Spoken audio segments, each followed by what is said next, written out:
welcome to Home Care U. I'm excited for today's episode. We'll be continuing a passionate discussion from last week. But before we do that, let me just give a few housekeeping things. First off, just as a reminder, Home Care U is both a live weekly class and a podcast. If you want to join the weekly class, ask your questions, be part of the discussion, you can join that for free at homecareu, that's using university.careswitch.com. And if you prefer to listen on your own time, maybe listen while you work or exercise or something, you can get this as a podcast called Home Care U wherever you get your podcasts. That being said, for the people who are on this session joining us live, if you have questions, please drop those into the Q&A in Zoom or else the chat. Depending on the nature of the question, we'll answer it as we go or at the end. But we love getting your questions. We love making those part of the discussion. So please be active, be engaged, ask those questions. Okay, so today we are going to be talking more about the power of video in making your brand and growing your home care agency. So our guest today is Nick Bonitatibus. Did I get it right? Nailed it. Yes, I just got to say hippopotamus like you taught me. So our guest today, he is the founder of Digital Champions, which is an agency that focuses on helping home care agencies use video in their marketing, and also I think just in general help them to grow their brands and grow their businesses. Is that correct, Nick? That is correct. Okay. Nailed it. Well, let me hand it off to you just for a minute to introduce anything else you want to say about you and your background and how you got here. And then I'll recap last session and then we'll get rolling into today's. Sure. Yeah. In short, in what I do, right, is helping agencies to increase sales, generate more referrals, and hire more caregivers, right? Those are the results that you want.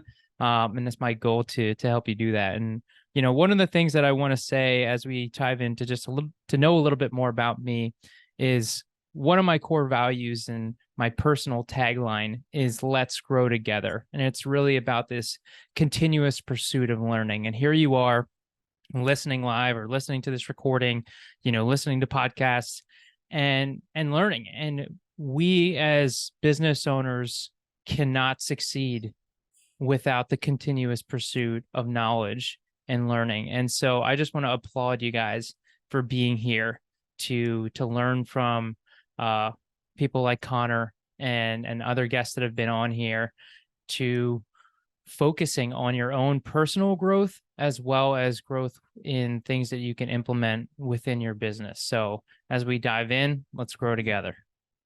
Awesome. Thanks for that, Nick. So to briefly recap last session, and then I'll see if there's anything you would add to this, Nick. So basically, we talked about how in home care, there's this challenge with branding because the majority of agencies are all kind of having to promote very similar brand messages, which is essentially we give great care and we're great employers. And even though those are, kind of the right messages to be sending, it's hard when everybody's doing that. And so one of the ways around that problem is to add more credibility to your brand by using video, specifically the voices of people like your caregivers. And we kind of emphasize the voices of caregivers here because that is potentially the most powerful way to use video to extend your brand. Specifically, I think we spent a lot of the time talking about like making very simple, like selfie style, low production quality caregiver testimonial videos regularly, where caregivers talk about their day, what it looks like, why they like their job, why they like your agency. And it's very natural, authentic, easy to make and produce. And though there is a place for higher production quality videos, it's an easy way for agencies to get started. Is there anything you would add to that recap? Yeah, I mean, that was an excellent recap. The only thing I think, and it's just, again, adding on, is just this idea around social proof. in that social proof is one of the most impactful ways to basically, for lack of a better word, sell. And that's what we're doing here, whether we're selling to caregivers, selling to clients, selling to referral sources. And so whatever means that we're doing that, in this case, right, we talked about video testimonials in the last week. It's like we just need to figure out more ways to leverage social proof in your business, because those stories are so powerful. Facts tell, stories sell, right? And so the more that you can incorporate stories and social proof into your general marketing, the more successful that you're going to be.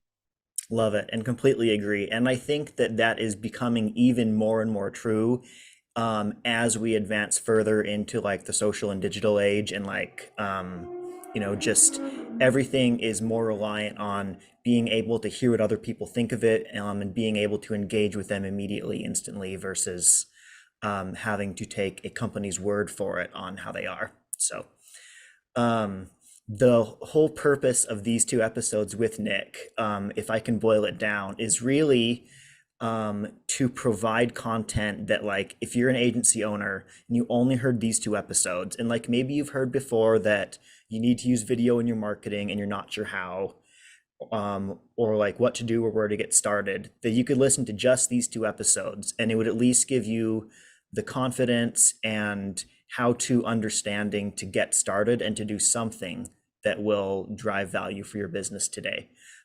There's obviously always more you can do with video, but our goal here is like to give you what you need to at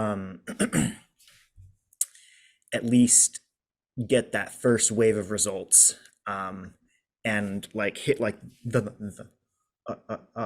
and hit the low hanging fruit from video. So with that being said, we talked last week about, here's the type of video that's probably the most impactful to make if you're only making one kind of thing. And this week we're going to talk about what are all the places where you can be using video content you create. So we'll talk about both platforms and like talk through different social platforms and should you be posting on them. And we'll also just talk about places in your hiring and recruitment and marketing processes where it can be valuable to augment them with simple videos like caregiver testimonial videos. So I guess like jumping into things, we'll start with those different places in your existing marketing, hiring application processes and stuff, and talk about what their value might be with having video incorporated there. So I think how we'll do this is I'll kind of go through a list of things that either you had mentioned last time or that I thought about that might benefit from having videos used in them. And you kind of say, is this a good place to use these types of videos? And when I say these types, I'm referring mainly to caregiver testimonial videos. And like, if so, like, how would you recommend doing it? And is there anything that agencies might not think of? So to start with, let's talk about like in the application and hiring process. What parts of this process would you recommend using videos? How would you do it? And is there anything maybe counterintuitive or just hard to think of that agencies should do that they might not think of on their own? Absolutely. Yeah. And there's even a couple. So I'm going to dive into the question and then also try and add some more here. So in taking through the process, right? So a caregiver applies to your organization. Here's the thing that you need to know. They've applied to 6 other companies minimum. So if you're wondering why caregivers are applying and then not showing up for the interview, that's the reason, is because they've chosen somebody else to either follow through in the process to actually show up for the interview because they saw something that in that organization that made them want to go with that company, right? And so we need to do things that are different right out of the gate. And so there's a couple ways that you can leverage video in this process. One, with the video that we talked about before when the recruitment is right after they apply, right? We're trying to drive them in. Hopefully you're using some forms of automation in this process, which makes it a lot easier. And if you're not using automation, you need to start because it will save you so much time. But the aspect is, if we can get people to know a little bit more about our organization or why we're the best right out of the gate, it's going to increase those show up rates. And at the end of the day, that's a big aspect, because if you remember in the last session, we talked about like the bucket analogy. And so often people are trying to just like more applicants, more applicants, more applicants. But what about all the applicants that you're already getting? Why are they choosing to go to another company? And so right out of the gate, this can be a powerful tool to either automate or send directly to your applicants in a way to like, maybe you're saying, hey, we'd love to get an interview, just so if you'd like to learn a little bit more about what our caregivers are saying about us, click here, right? Boom, now you're directing people to a video. Hopefully you're doing texting in that same process, driving people to that same video. And so on a consistent basis, you're just driving people into that funnel with that recruitment video. The other place is in a more obvious one, right on your website, right on your recruitment page, right? Hopefully you have a good application landing page. That's something that I think is super underdeveloped within the home care industry, and a whole other rabbit hole that I don't know if we're going to be able to get into today, but just the idea that your recruitment page on your website is your sales page. And so it should be filled with things that sell your business. And if it's just a form, then it's not working effectively. It needs to be something that's more impactful. And just by having that video on there, you're going to increase the number of applicants, of people that apply when they show up on that landing page, to actually opt in and fill that form to apply. Okay, love it. So basically, to recap, I mean, use it both in the places where they are applying, as it's possible to do so, because some websites let you and some don't. And then potentially in the outreach, like when you're like responding to them, and just on your own website, basically make sure it's being used if possible in all three of those places. Yep. And yeah, and like, let's say that, and this kind of ties into the recruitment page as well, is that if you know that the video is on that recruitment page, so often when I see people make, let's say, market like flyers, right? Flyers for recruitment, maybe you're going to schools, and you're just like boots on the ground marketing, right? Using flyers, having a QR code that goes directly to your recruitment page or just goes directly to the video, right? And so that's where we're also leveraging that tool where you can have right on the flyer, hey, like watch video. Like people want to watch video. I forget whether I touched on this, and I wanted to say it real quick. It's like, and we'll probably touch on it a little bit today, social media platforms will change. So I know, Connor and I talked about that we may get into TikTok today, but just to plant a seed here is that new social media platforms will continue to be created and come out.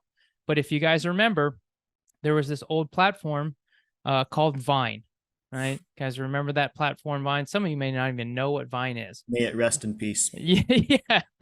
But what Vine was a video platform of short videos that you could watch. And so, yes, TikTok has come out and like, oh my God, it's revolutionary. No, it is not. It is the same. It is just video content done in a different way. And so video is the medium. And the more that you adopt this powerful medium, the more that it's going to set you up for success, because this medium has not changed. It has stood the test of time, from infomercials back in the day, right? Like TV and video has been around for a while, and it is just what people want to consume. And so bringing that into your tool belt will be an asset for years to come. Well said. And I think it's worth reminding people of something we talked about more last time, which is that often with these videos, it's not just like acceptable to have it be like a like low budget selfie video, but it's like often preferable to make it that way. And so you don't have to stress about like bringing in like a film crew or something, because people will trust it more when it's a caregiver recording it on their phone or something. Is there anything you want to add to that? Yes. If you guys remember, maybe you guys have heard of it. It's called the Super Bowl. It's a pretty popular TV event that people watch specifically for the commercials, right? There was a Super Bowl ad that is literal vertical format filmed selfie style. I think it was for like KFC or something like that. And so like that's a perfect example that during the biggest marketing event of the year, from a commercial standpoint, not only was it vertical, which if you remember the last episode, I hated it, but again, like that was their intention, is that they wanted to make it feel more real and authentic. And that is how many creators or people are creating content and consuming content in that vertical format, in the like, hey, it's just me, right? We're talking, you should go buy some Kentucky Fried Chicken, it's delicious, right? Like, and again, that's that style. So there's a lot of value to be said in that perspective. Now, to be clear also, that was not filmed on a phone. It was only made to look like it was, right? It was filmed on a professional camera. It was made to film in horizontal, and it was made to feel like it was a real person, even though in that particular case, it was not. So side note though, just to know about commercials in general, if they say it's not actors, they're lying. It actually is actors. Awesome, great. So I guess next question here. We talked about using videos in the application and hiring process. I think an easy, like logical next step from that would be also to use these videos if the agency is running any drip campaigns to either past applicants and or past caregivers. Is there anything you'd add or that they should be mindful of as they're doing that? Yeah. One, hopefully you have some drip campaigns. Hopefully you know what a drip campaign is, and hopefully you're leveraging it in your recruitment process. So I'll say that first, because you bring up a great point. And Real so, fast, just because we get listeners of all levels of knowledge on this, in like 10 seconds, what are we talking about with drip campaigns?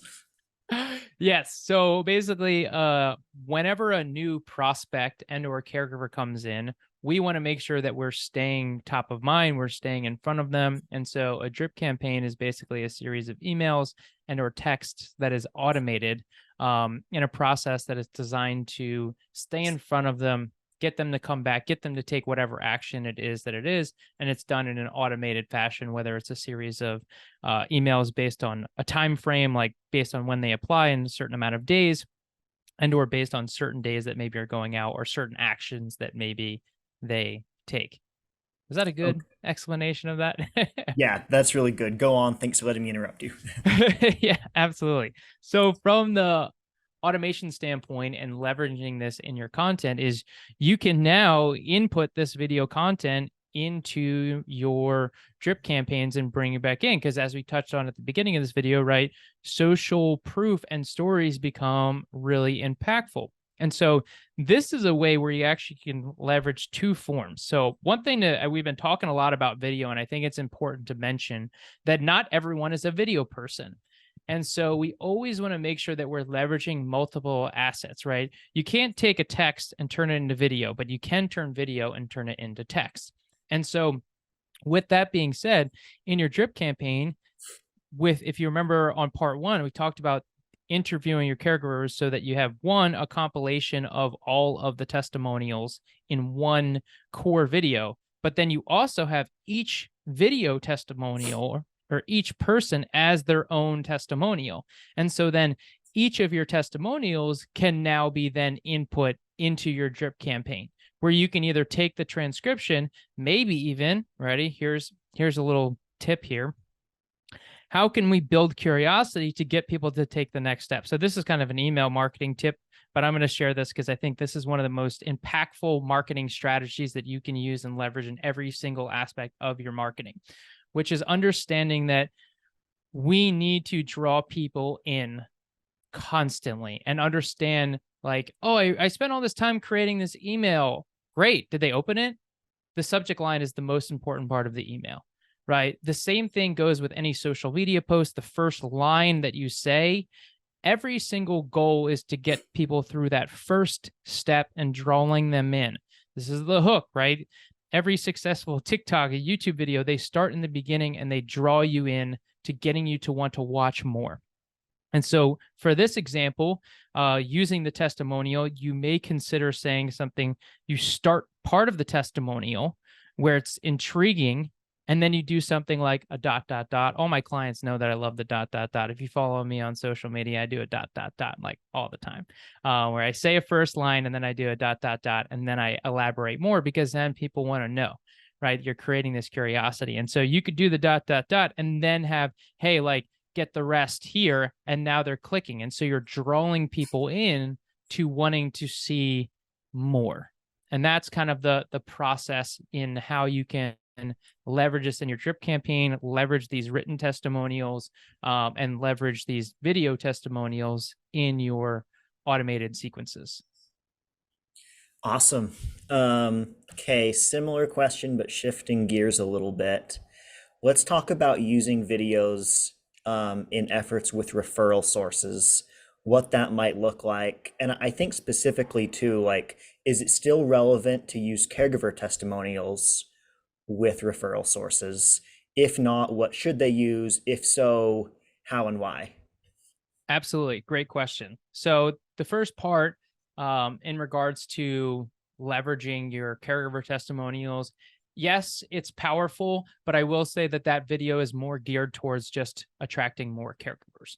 I was actually talking with one of my clients earlier and like, hey, if your clients see your caregivers talking about how great you are, it's a great representation of you and does have its place in being valuable. However, when it comes to referral sources, there are a couple ways that you can leverage video. And the first one is really your story, right? Your why video. Simon Sinek says, people don't do business with what people do, but why you do it. And so leveraging this video with prospective referral sources, prospective clients can be so impactful and just sharing why you got into this business. The one thing that I'll say, so I got into this business, got into the home care industry in 2014. And so through my time, oh my gosh, it's almost been 10 years. Amazing. Through this time, I've met so many home care owners and heard their stories. And it's like, hey, what got you into this business? And sometimes there's a mix, right? But often the common story is I had a terrible experience and I knew that I could do better, right? I wanted to do better. Some people would be like, I had a great experience and then I wanted to do more of this too, right? So there's a mix of what those stories are. But regardless, every story that I've heard is always so powerful. And it's so funny because I'll ask people, I'm like, do you share this story? And they're like, oh, no, not really. I'm like, why not? Right? Like, it's so powerful for people to get to know you, who you are, and what your intrinsic values are in kind of like, what's your motivation in being in business? And when people ask, how do I differentiate myself from other agencies, and a lot of people have a ton of different answers. If I were to ask you, they're like, oh, my caregivers are the best, or we have great service. Like, no, you don't. I'm sorry. You don't have the best caregivers. You can say it all you want, but if you're in a room full of 100 and you ask that same thing, how many people think you have the best caregivers? Half the room is going to raise their hand. So if half the room is raising their hand, then that's not your differentiator. But the one unique thing that makes you different from every other agency out there is you and your story. And so the more that you can leverage and input that story, whether you're doing an in-service or whether you're doing a client intake and you're just sharing your story, it becomes really powerful. But it becomes even more impactful when it's in that video format, because now you can use it again and again. And so one of the ways that I instruct my clients and everyone that I work with in utilizing this video for referral sources specifically is when you meet somebody at a networking event, this is one of those ways. Hey, I actually have a video where I share my story. Here it is, right? Maybe you go on LinkedIn after you've connected with them. That's a whole other strategy when you're leveraging referral sources, making sure that you're connecting with them on LinkedIn. But now you send them this video, hey, check out my story. I go over. And so now you have this way to share your story on a consistent basis again and again. And if you remember last week, I talked about this is not about making videos to post on social media. It is about building assets that you can use and leverage again and again and again. And so with this formula and utilizing your why video, you can just send this to referral sources constantly every time you meet them, right? You're putting it on brochures, you're putting it on flyers, you're putting it everywhere for clients, for referral sources, because when they know who you are, they get a better feel of what you're about. They're going to want to do business with you. They're going to want to refer you. Okay, that's a great response. I appreciate that. Let me kind of ask the same question for like the intake process, or like especially maybe like when someone has sent in an inquiry, but they haven't necessarily converted to being a paying client yet. Like, what's the role of video there? And is that somewhere where you can use any of the existing videos we've already talked about? Or again, is that one for kind of a different type of video?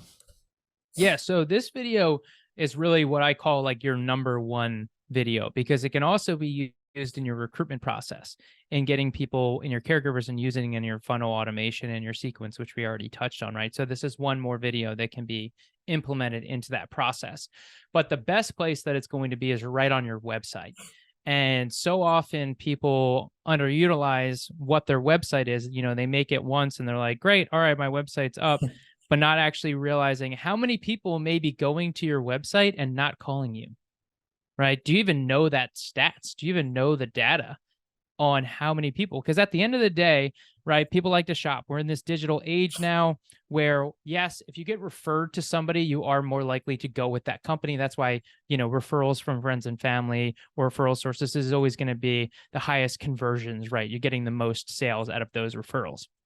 But from a more digital aspect of people coming to your website and they're going to different home care agencies, which, let's be honest, if you look at the majority of home care agencies, they all say the same thing on it, and they are so lame. I mean, come on, people. We got to do better. We got to input more personality. We got to get rid of these stock photos. We got to get real people onto our websites. And so just by having this video front and center on the page, you're going to notice an increase in people actually contacting you. They may or may not say, hey, I watched the video and that was why I contacted you, right? And that's where the ROI becomes a little more difficult to track in cases like this. But you'll see, right, more and more, the more that you share the story, the more that you put it out here, people are going to know your story when you didn't even tell it to them. And that's where it starts to become really powerful. And so when you have this on your website, you're going to notice that increase in conversions front and center on the page. You can pin it to the top of your Facebook page, so it's the first thing that people see. You can put it in your email signature, right? I mentioned sending it to referral sources when you first meet them. You create it as a featured video, so it's the first thing that people see when they go to your YouTube channel, right? So there's all of these applications and where you can put the video as well as into your automation. So to go back to the intake form, hopefully they already watched the video, which you can then ask them, hey, like, did you see the video about our owner? Yes or no, right? So now you have that opportunity to send that to them. The other aspect of this, and maybe this is going to go down a whole other rabbit hole, so I'll put it in your court there, Connor, but there are a number of other videos that you can send in the inquiry process that can be more geared towards that specific inquiry and intake. So let me know if you want me to go down that rabbit hole. Maybe real quick, yeah. I mean, let's not spend a ton of time there, but like, what do you mean by that? Yeah. So let's say, for example, this is my favorite. I'll give two examples. Okay. First one, dementia, right? A lot of people, when they're calling you, they maybe have their loved one was just recently diagnosed with dementia, which becomes, it's a very tough disease that people need to manage and learn about different things. And so an example that I'll share, one of my clients is named Skip, and he made a video that he posted about how to better communicate with someone who has dementia.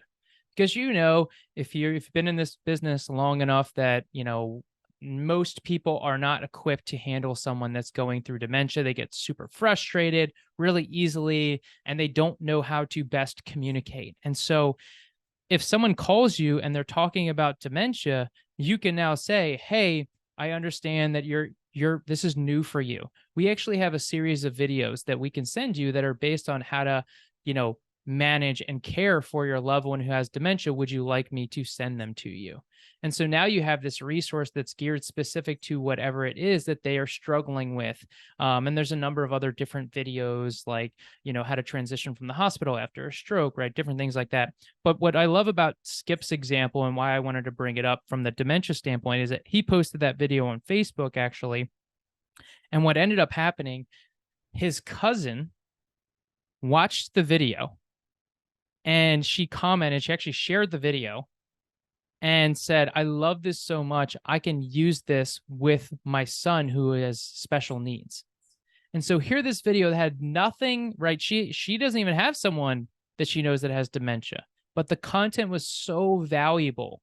And I asked Skip, I'm like, what's the price tag on this? Like, how valuable is this for you? He's like, this is priceless, right? To know that he helped his cousin to better communicate. And so it just goes to show you that content like this is so valuable. To be able to share this could just make a lasting impression.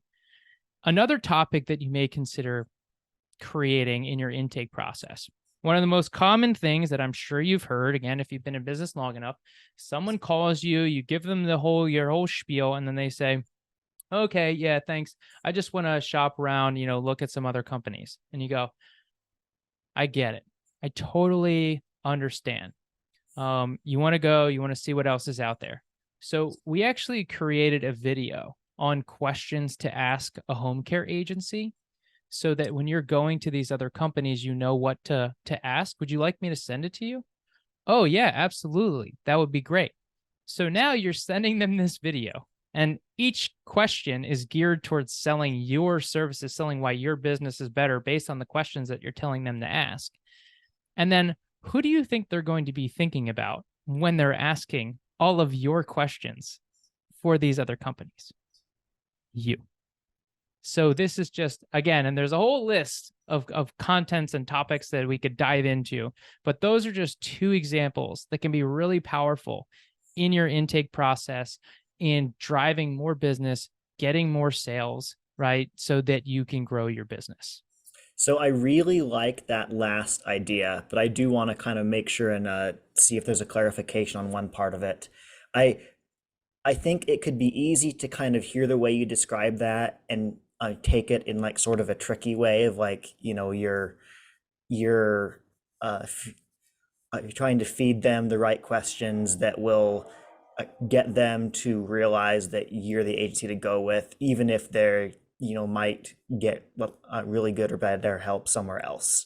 And I think the way to take that is like, if you're confident in your services, that's not really the issue here. You're feeding them questions that will help them to make the most educated decision possible, but you're, by the act of being the person to give them the questions they have or that they should ask, and like being the one to help them feel confident in their search, how much more does that help in them considering you as the authoritative source of home care? Is that like a good way to rephrase or recap that part?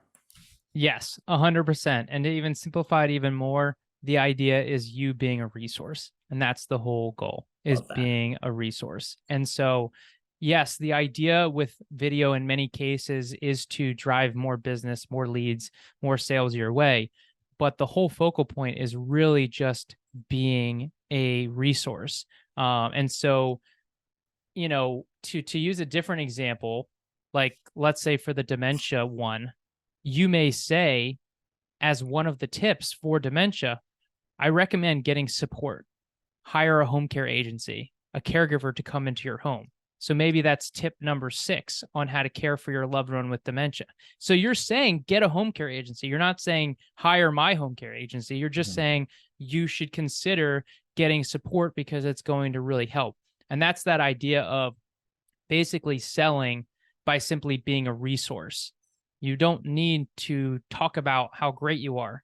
Just let your education, let your leadership, your resources, your knowledge be the tool that gets people to want to work with you. Love that. Thanks for sharing that. So before we move on to talking about specific social platforms, We do have a question here that I think is pretty good. Let me answer this and then see if there's anything you would add to that. So someone says, do people click links to videos and emails? I know that I'm cautious and have been told not to click any links from unknown people. So my understanding of this, and this is coming from both a background in email marketing and at several software companies where we had to take lots of cybersecurity trainings, is that cybersecurity has basically advanced to the point that there's really not very much danger at all in just accidentally clicking a link. There's not a lot that can do these days to like hurt you or your phone or your computer. It's like what that link might get you to do. So it might get you to, like, it might be a phishing scam that could get you to give personal payment information or your social security number, or it might get you to download something. And so you do need to be extra mindful if you are clicking on a link that is then prompting you either to download something or to submit your information. And the best way you can check that is by looking at the URL and making sure that it is the URL and the right extension, so .com or whatever, that is the official one of the organization who should be sending you that content. But that there's largely not much to be afraid of just from clicking a link, especially from an email that appears reputable, and that this is like a very, safe, widely used method of marketing and sending out content. This there anything you would add to that, Nick? Yeah, I mean, that was perfectly well said. The one thing I will say is most of the time when we're sending this content or links to somebody is people that we already know. This isn't necessarily like a cold outreach campaign. It's people that maybe you've just met or introduced. And like Connor said, if you're sending them a YouTube link, then they know that it's pretty safe. But what I'll also say is, I wonder what would be a good video. Maybe how to prevent scams for seniors, right? What an important topic. Now you can be the resource to helping people, because obviously this is a big issue in senior community. I know I have to tell my grandmother all the time, I'm like, stop answering phone numbers that you don't know. Let it go to voicemail, and she's like, it could be the doctor. I'm like, save it in your phone. If it is the doctor, they'll write a voicemail and then you call them right back. Right. So, but that's a great topic, right? Because people need to know this information. There's a lot of things that go into that. But yeah, I wouldn't worry too much about the links. Like Connor said, the good rule of thumb is like, don't download anything, or give your personal information. Yeah, awesome. Thanks for that. And I mean, we might just bring on someone for a future podcast episode about that. So thanks for the question. So let's go into specific social media platforms and talk about if and how they should be used by home care agencies, especially in the type of context we're talking about. So we already talked about YouTube in our last one. So if you're interested in that discussion, that's kind of toward the episode or toward the end of our last episode. You can get that on the podcast, Home Care U. So let's jump in and talk about TikTok. Should home care agencies be using TikTok, or if it depends, like what factors should they use to decide whether it makes sense for them or not? Yeah, great question. So there's a couple pieces to this, and the first one kind of ties into the whole theme of this, right, is video. And so if you're creating video content in general, more often than not, you can share it on multiple platforms. So one of the things that I do with my clients is like we create a 3 to 5 minute YouTube video, but then we convert it into a 1 minute version that can also be then shared on TikTok, Instagram Reels, Facebook Reels. And so now you're working smarter, not harder, where it doesn't feel like, oh man, TikTok, here we go. It's just like another platform that I need to do, another platform that I need to learn. More often than not, you can actually just create and repurpose the content for multiple platforms. The other thing to keep in mind about TikTok is that there's certain things that are really important.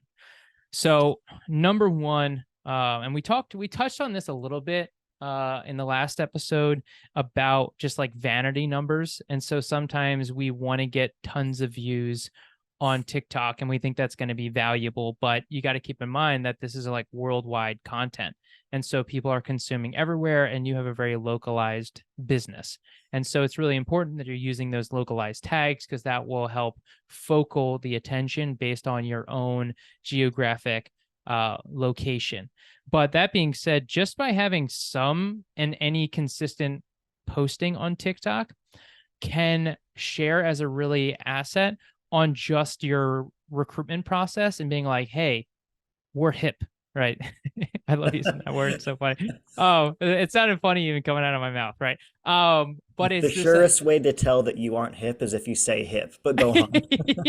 yeah, exactly. And so by having a TikTok and leveraging that as a promotional tool in your recruitment efforts can be powerful, because your target demographic more often than not is on TikTok.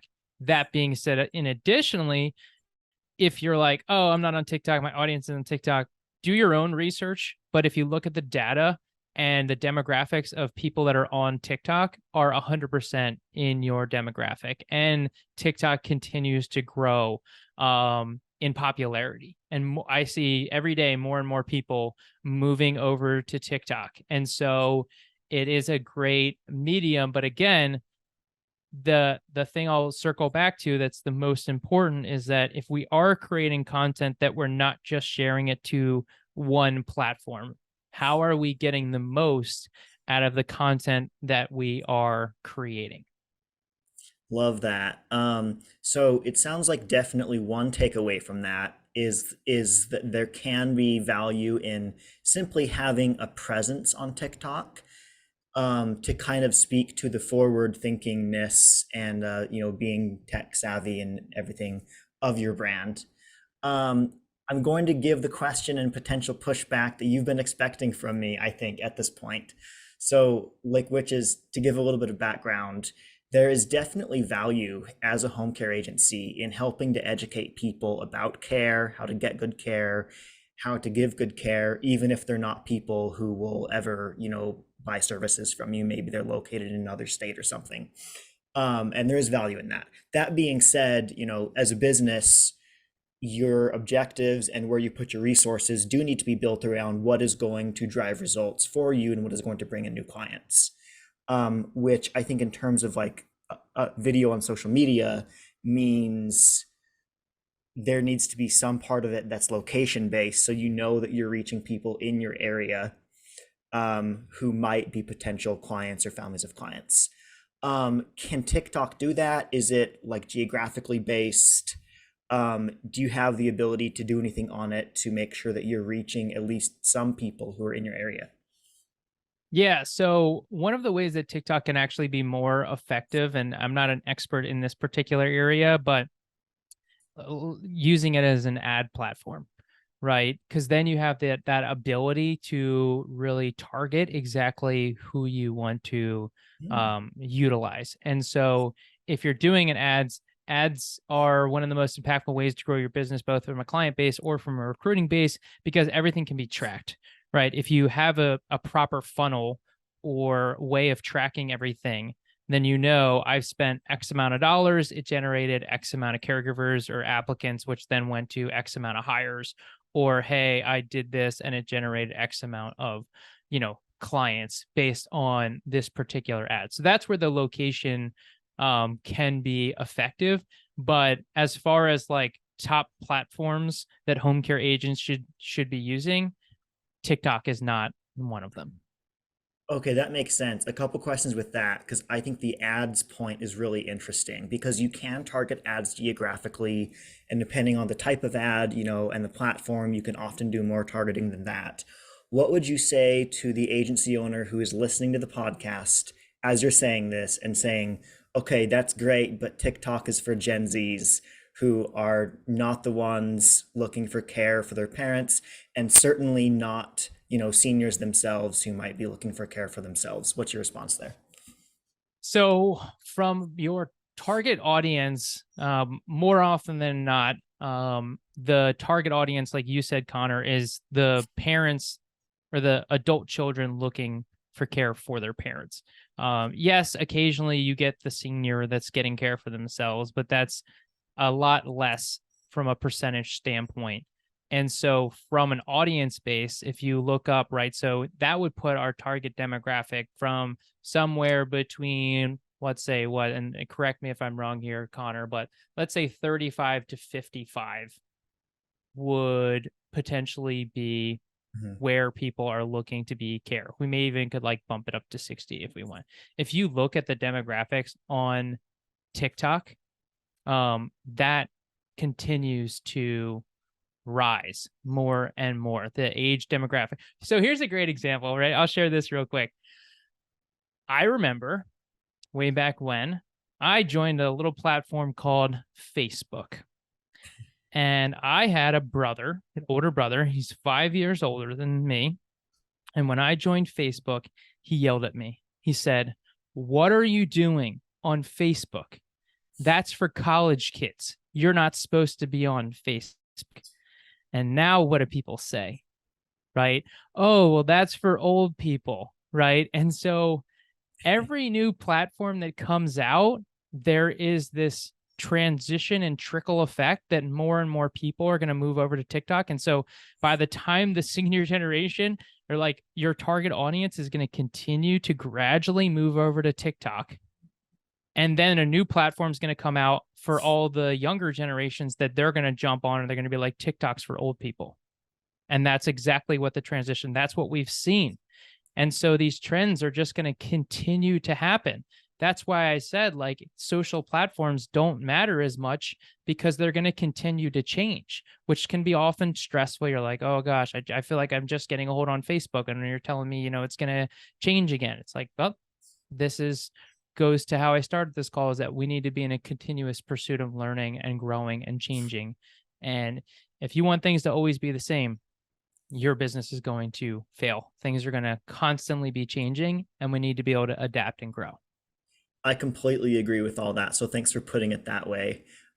Something I would add is that because the algorithm on TikTok works so fast and is so good, it becomes easy to think that whatever type of content you first see when you get on is like what it is. So like the most common example here is like TikTok is known for like, it's like dance videos, right?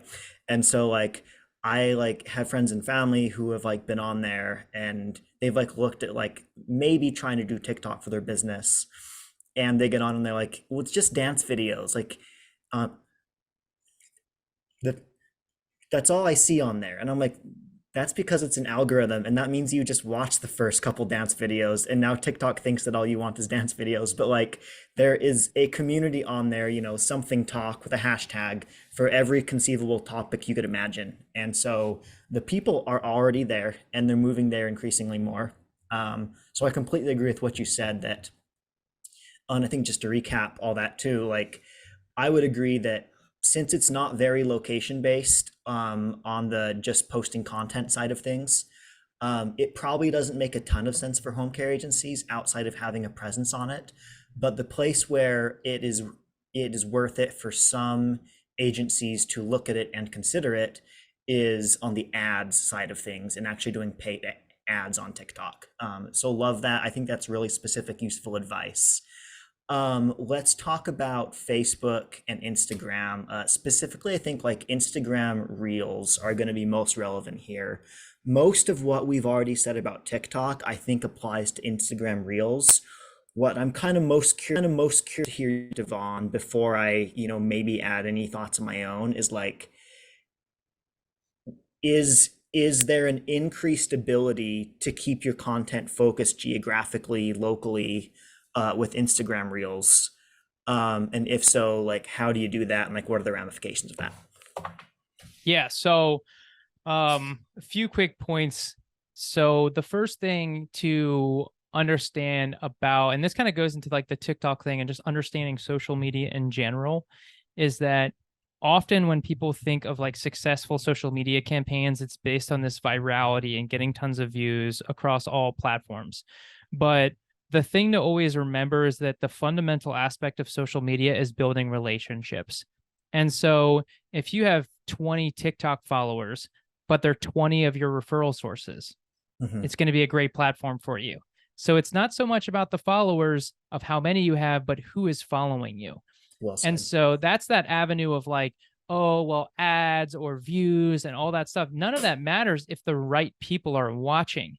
And so that's where like Facebook and Instagram, and a lot of times we try and look at, engagement and our viewership, and that becomes our metric instead of understanding that smaller is actually better, because that's the target that we're looking to attract and the people that we want to watch what we're creating. And so that being said, to kind of dive into the other aspect in regards to Facebook and Instagram, and this is a really important note, is that if you're just posting regular images on Facebook and or Instagram, you're already losing, unfortunately. It's a sad thing. Do I say don't do it? No, not necessarily. Like, I think there is a place, but you will find very quickly that if you start posting reels on both platforms, which basically, to sum up real quick, a reel is a 1-minute video in vertical format. That's like the easiest way to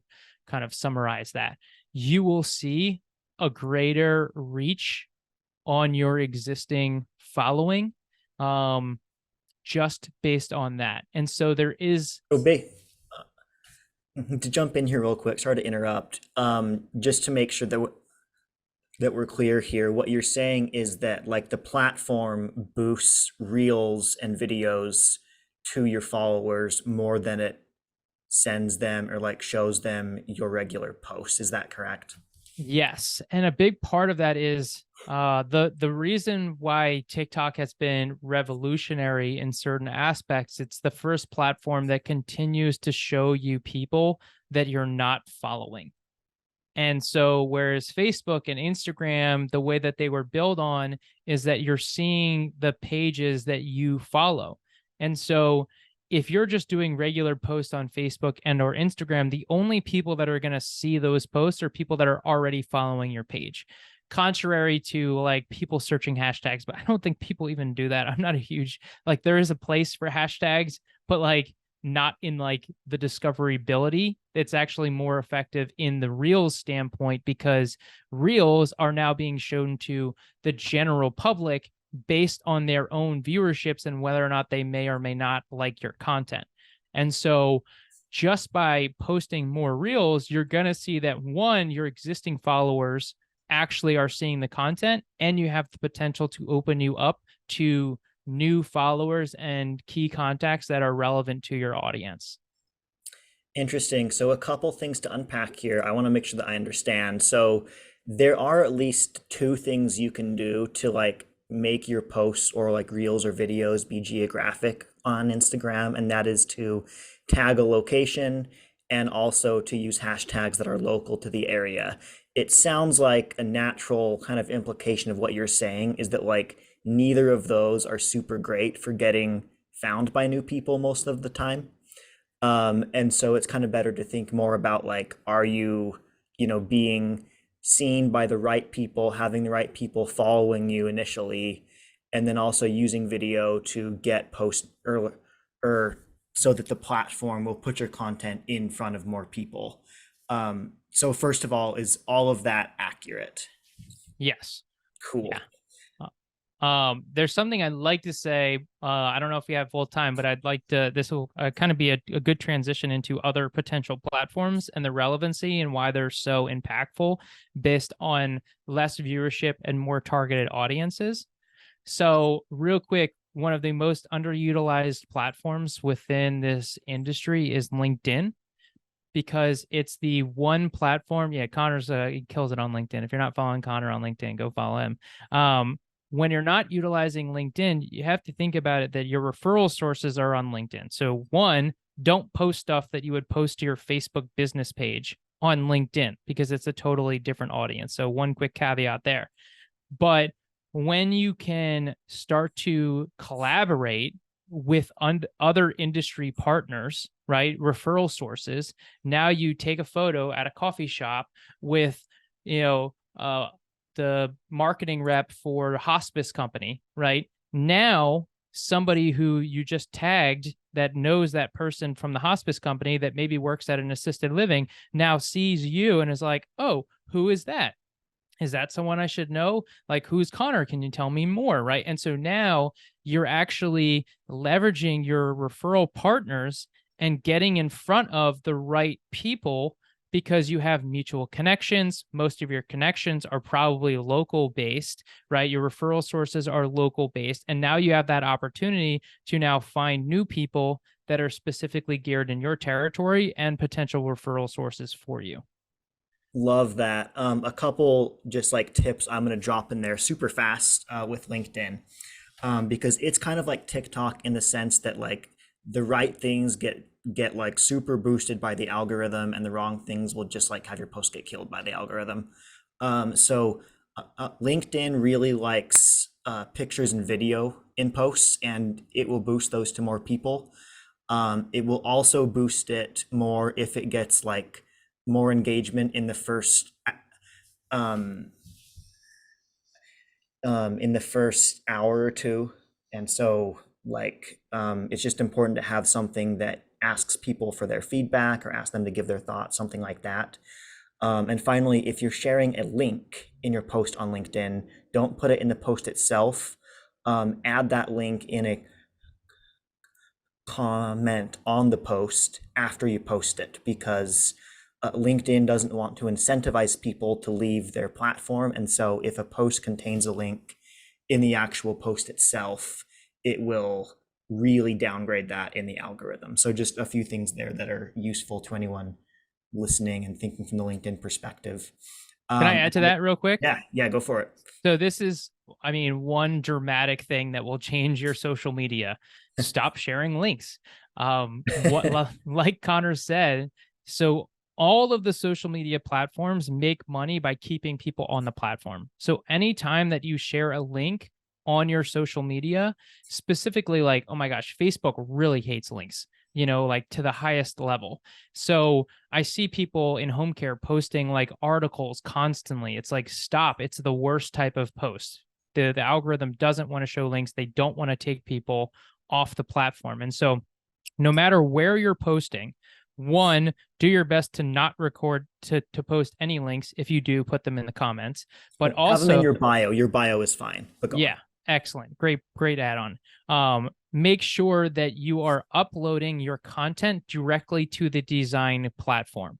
So like it's the funniest thing. If you've ever shared a YouTube link on Facebook, you'll notice that nobody sees it, right? I mean, you're literally sharing a direct competitor of Facebook on their platform. Of course, they're not going to show it to anyone. So you always want to make sure that you're creating content exclusively for the specific social media site that you are looking to increase engagement and viewership in.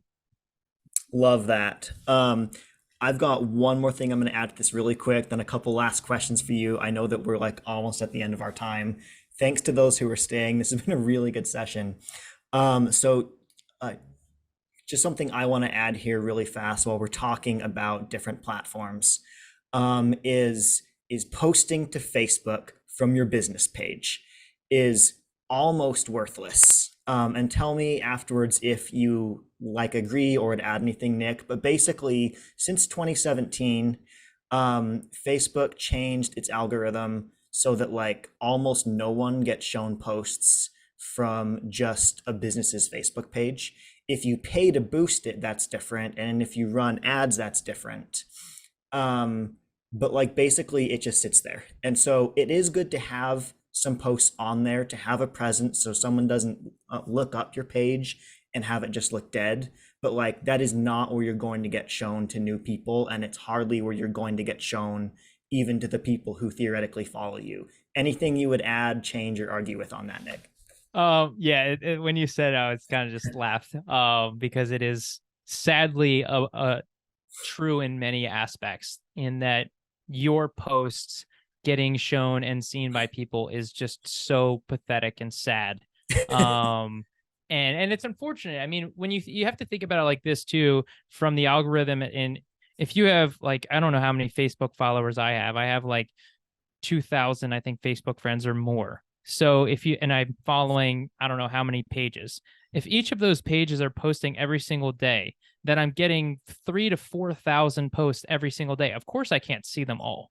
So like that's why you're not seeing so many of your posts. And now Facebook keeps trying to show you suggested, and every other post is an ad. So it's like, of course you're not getting that content. And so you're not getting much reach. So again, this goes back to the reels aspect. But then one thing I did want to say that Connor mentioned too, it's good to have a presence, because I've actually had clients that caregivers have told them in an interview that, hey, I checked out your Facebook page and I like loved what you had to say, and that's why I came to work for your company.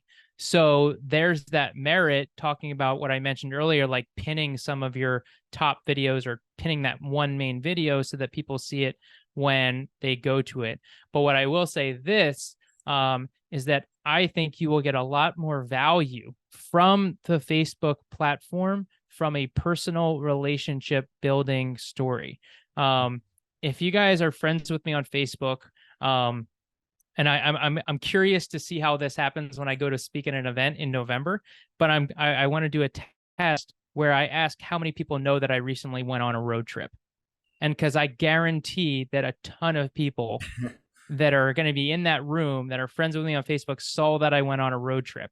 And so again, it's this idea that has nothing to do with business, but I'm staying top of mind. I'm staying in front of people. I'm building relationships with people. And so if you want to get results from Facebook, you will get greater results in building your own personal brand, showcasing things like you're doing, what you're doing, traveling, showcasing you out in the community, having a mix of your own personal brand, both business, both personal, foods you like to eat, trips you like to take, activities you like to do, and a mix of business in there, and really focusing on that.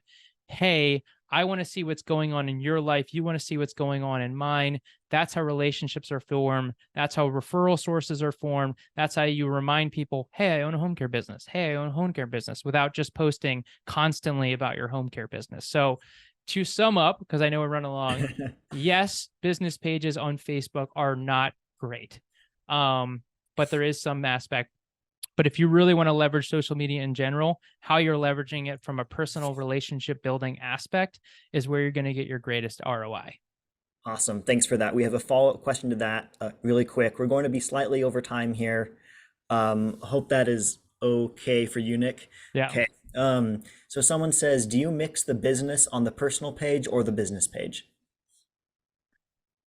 So generally, I always recommend that you post to the business page and then share to your personal page, because it's just helping from that viewership and getting more brand awareness. I going the other way is always kind of like weird, but it's an important reminder that like your business page is a business, and you as your own personal page may share and post like different aspects of what you're sharing. And so by building your own personal brand, right, by getting people to like actually enjoy what you're sharing on a regular basis and kind of seeing what, and there's the whole another rabbit hole on like what you're sharing on your personal brand and how to create engaging content that's not like, hey, look at me, and making it valuable for your audience. But you'll see a greater reach on your business pages when you share content from your business page to your personal, because now you're getting your personal brand following to now engage with that post because you've built your personal brand following. Does Love that that. answer that question? I think it does. I mean, if I can just try and like restate part of that, it's like you can like if you're doing two posts on your personal page, and like one of them is your post about a road trip you went on, and the other one is a post about how much you love the career you're in, which is home care. It's great, generally speaking, to share the second one from your business page, because it takes the part of you that's relevant to work and shares that in a way that's personalized. But it's a bad idea to share the first one, because people who are there for home care or to learn about a home care agency don't care about your road trip. There's nothing to do with home care. Is that Yes. accurate? Cool. That, yeah. Yeah, exactly. And to clarify too, and this might answer part of the question, is that you don't want to post the same thing on both platforms. So you're not going to post like one thing and then also post it to your personal and your business. You're going to post it to the business, then share to your personal so that they can build off of it. If you post them as two separate posts, now they're two separate posts, two different viewerships, two different audience, and so it doesn't have the ability to compound. And so that's an important kind of distinction of like understanding that if it is something that maybe you would share to both, that you share to the business and then share to your personal, which obviously the downside to that is not being able to schedule the share. You actually have to go on live, share that content. And so I think that should, based on what I said earlier, what you said, and then what I just added, should answer that question. Yeah, that makes sense. Thanks for that. And I mean, use judgment with this, but it also makes sense to be involved in Facebook groups, potentially as it makes sense, and not to spam people. Share your business post into the right, local Facebook groups if it gives something people are looking for there, and just being involved in those groups too. Those are generally a lot more active than a lot of other parts of Facebook these days. So that's one to think about. We're way over time, so we'll go ahead and start closing things up here. One quick thing. Hold on. One quick thing. I want to add this. When you're sharing post to get more reach, don't just share it. Add your own personal thoughts. And that goes on all platforms, especially LinkedIn, like, because so many people do the reshare, and I hate the reshare. It's like you have to put your own thoughts on it. So make sure that, like, if you're sharing it to a group, that you mention the group, mention pieces of the group, and you're not just taking a post and sharing it in 10 groups. Like, be very intentional, add more context, add more on why they should even look at that post that you just shared. Awesome. Thanks for that. Okay, well, there's more we could talk about as always, but this is probably a good place to end here. So a couple quick reminders. First of all, to answer the people asking this, yes, we will have the replay. You can get that. It'll be available next Monday or Tuesday on our podcast. You can find that as Home Care U as in university, wherever you get your podcasts.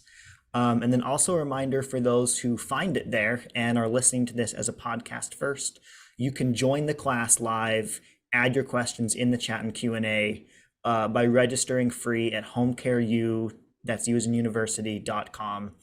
And we do this every week. So thanks for all the participation. This was great. Nick, last question for you. For those who are listening to this live or afterward, love what you have to say and want an expert's help to implement video into their marketing and recruitment efforts, how can they get a hold of you? Absolutely. My website is thedigitalchamps.com, and you will see on there are a ton of resources. I have a free training, a brand new free course that I just launched called Home Care Brand Mastery. There's also a home care brand audit that you can schedule if you're just like, hey, I want to talk to you right now. But if you're just like, hey, I want to learn a little bit more, thedigitalchamps.com, where you can find more information about who am I and how I can help. Great. Thanks for that. Thanks again for being part of this, Nick. We've gotten some really good content, dug in really deep. I think this will be useful to people. So thanks everyone for joining, and have a great rest of your day.